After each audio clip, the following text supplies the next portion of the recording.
लगी है। क्या मेरे पुत्र, तुझे भूख लगाए मेरे पुत्र में कहां से क्या लाऊं, क्या खिलाऊं मेरे पुत्र। तेरे पति ने मार डाला और मुझे मार कर घर से विराज कर दिया, राज से विराज कर दिया। मैं क्या करूं मेरे पुत्र।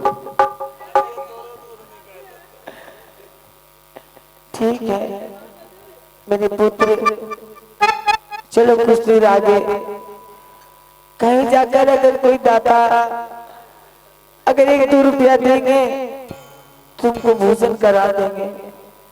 ठीक है। चलो मेरे पुत्र।